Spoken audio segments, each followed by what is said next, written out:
Daniel Lago, sou fisioterapeuta, vim de São Luís, Maranhão, prestigiar esse belíssimo evento, esse simpósio da Seamoss Drake, que está abordando muita coisa interessante sobre a terapia intensiva, né, a atuação multiprofissional na terapia intensiva para pacientes com Covid-19. E a gente falou um pouco sobre a atuação da fisioterapia, especificamente direcionado para a mobilização precoce e para exercícios terapêuticos no paciente com Covid. É muito comum a gente ouvir falar no diagnóstico médico, né, no qual se determina uma doença. Mas o diagnóstico fisioterapêutico ele é fundamental para que o profissional fisioterapeuta consiga determinar exatamente a conduta mais acertada para o paciente. Então, quando eu descubro qual é o problema funcional do paciente, a alteração do movimento ou da função que esse indivíduo apresenta, eu consigo determinar exatamente a melhor terapêutica para esse indivíduo.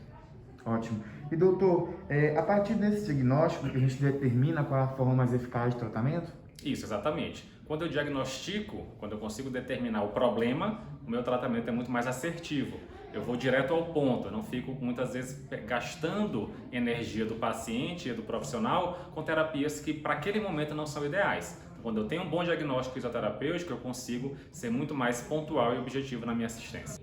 O paciente com Covid não apresenta, o mais grave, logicamente, comprometimento de um sistema orgânico.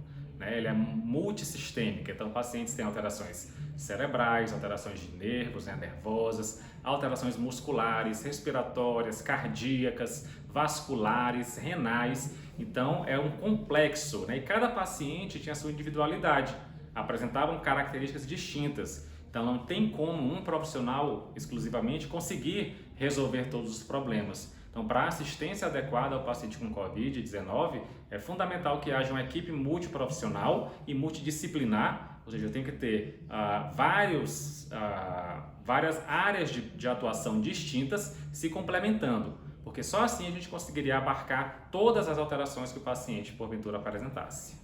Quando a gente pensa no paciente crítico, no paciente na UTI, é muito comum a gente imaginar um indivíduo parado no leito, ligado a equipamentos, com tubo, respirando com aparelho, e isso realmente é uma realidade. O que mudou muito nos últimos anos foi que a mobilização desse paciente, ou seja, fazer com que esse paciente se movimente tanto passivamente quanto ativamente, vem sendo uma das estratégias para minimizar a disfunção que esse paciente apresenta durante a internação. Então é sabido que mobilizar um paciente, mesmo ele grave, ele entubado, respirando com aparelho, recebendo medicações endovenosas, esse paciente ele precisa se movimentar. Quanto mais tempo ele fica parado no leito, quanto mais tempo ele fica imóvel, pior vai ser a sua evolução, pior vai ser seu desfecho clínico. Então, mobilizar é um ato contínuo da terapia intensiva, que não se restringe a uma categoria profissional. Todo mundo tem que estar unido com esse intuito de ajudar na mobilização,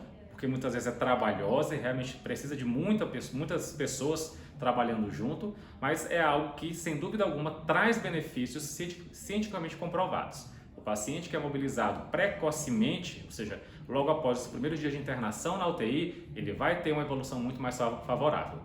A mobilização do paciente crítico ela deve ser progressiva. O que é que isso significa?